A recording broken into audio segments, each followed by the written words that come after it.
23 तारीख को शहीदी दिवस हम हर साल मनाते हैं 23 मार्च को। तो उसी के उपलक्ष्य में हमने पार्टी की तरफ से युवा सम्मेलन नरवाना की अनाज मंडी में रखा है और उसके लिए हमने लगातार पार्टी के अंदर जिला स्तर पे प्रभारी, हल्का स्तर पे प्रभारी और युवा साथियों की, युवा प्रधानों की और पार्टी के सीनियर नेताओं की ड्यूटी लगाई है ताकि हम जो नई पीढ़ी है उसको जो देवीलाल जी की नीतियों से अवगत करा सकें और हम युवाओं के लिए जब आपकी सरकार बनेगी तो किस प्रकार से युवाओं के भविष्य के लिए, रोजगार के लिए कैसे उनको खेलों के अंदर रुझान बढ़े, इस प्रकार के प्रयास करेंगे। तो इसी को लेकर, क्योंकि इस मौजूदा शासन के अंदर युवाओं को अपना भविष्य अंधकार में लगता है। आज हर एक आदमी, छोटा व्यापारी, दुकानदार अपने आप को असुरक्षित महसूस करता है। किसान, गरीब, कमेरे के साथ बड़ी अनदेखी हो रही है और युवाओं को तो लगातार शोषण का सामना हो रहा है। सरकारी नौकरियां खत्म कर रहे हैं और जहां कहीं लगा रहे हैं वो ठेकेदारी प्रथा से लगा रहे हैं। और प्रदेश के जो बड़ी डी ग्रुप वगैरह लेवल की तो कुछ नौकरियां सरकार दे रही हैं, लेकिन जो क्लास 1, क्लास 2 ऑफिसर्स की नौकरियां उसमें सारे बाहर के प्रदेशों के लोगों की भर्ती हो रही है। तो ये कहीं ना कहीं हरियाणा प्रदेश के लोगों के हितों के साथ कुठाराघात कर रही है मौजूदा सरकार। तो इन सारी बातों को लेकर कि किस प्रकार से किसान के आर्थिक हालात सुधरे, किस प्रकार से नौजवानों को रोजगार मिले, कैसे नशे पे रोकथाम लगाएं, अमन चैन का शासन हो, विकास के कार्य हों। और ये सरकार तो सिर्फ जाति पाति और लोगों में नफरत फैलाने के अलावा कोई काम नहीं कर रही है। भ्रष्टाचार का बोलबाला है दफ्तरों में, सरकारी कामों के अंदर। और इसलिए आज हरियाणा प्रदेश के अंदर एक आशा की किरण है तो चौधरी अभय सिंह चौटाला जी है। और ये मान के चलो, देखो अभी राज्यसभा का चुनाव हुआ, किस प्रकार से कांग्रेस की फजीती हुई, किस प्रकार से लोगों ने लालच में क्रॉस वोटिंग की। और वही लोग आज मैं देख रहा था मीडिया पे कि हमारे ऊपर लाछन लगाने की कोशिश कर रहे हैं। तो जनता ने उनको आज एक्सपोज कर दिया है, वो नंगे हो गए हैं। और इस बात से दोनों पार्टियां डरती हैं। ये राष्ट्रीय पार्टियां अपने आप को बहुत मजबूत समझती हैं, लेकिन चौधरी अभय सिंह चौटाला जी से और इंडियन नेशनल लोकदल पार्टी से उनको खतरा लगता है कि ये कहीं बीच में कहाँ से आ गए।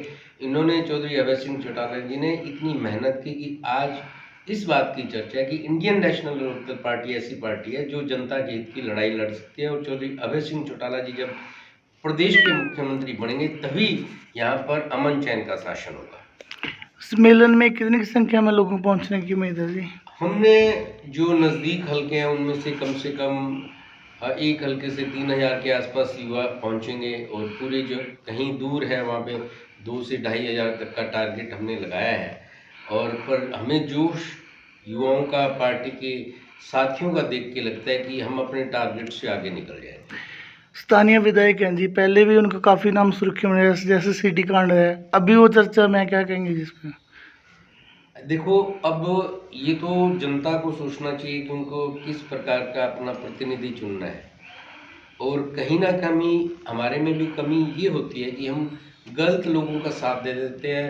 चुनाव के समय लोक लुभावन जो घोषणाएं होती हैं उससे प्रभावित हो जाते हैं। कई बार ये सोचते हैं कि ये पार्टी आ रही तो उसमें भी कैंडिडेट नहीं देखते, हम हवा में वोट दे देते हैं। तो फिर इस प्रकार के प्रकरण होते रहते हैं। ये आपने देख ही लिया कि कैसे लालचवश लोगों ने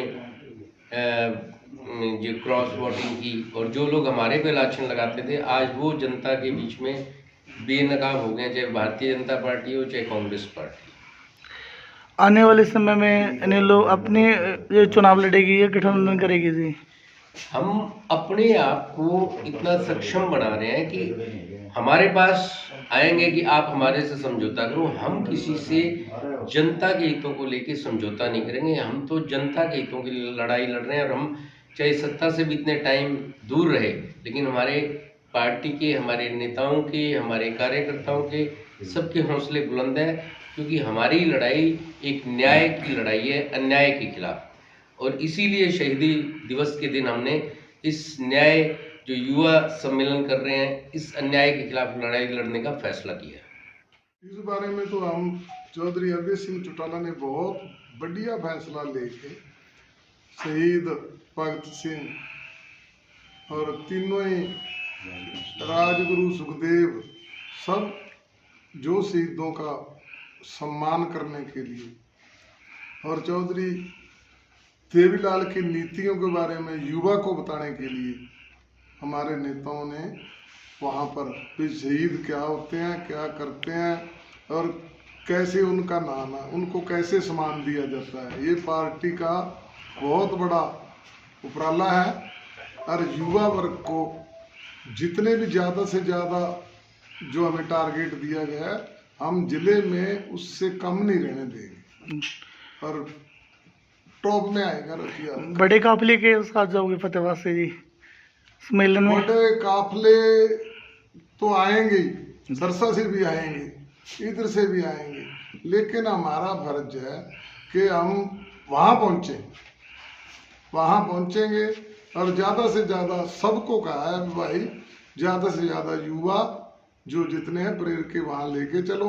और युवा में जो मैंने ज़्यादा थोड़ा रतिया में काम किया है अब फिलहाल, और प्रधान जी वहाँ टोहाना में थे और दूसरे भाइयों की ड्यूटी लगी है फतेहाबाद में।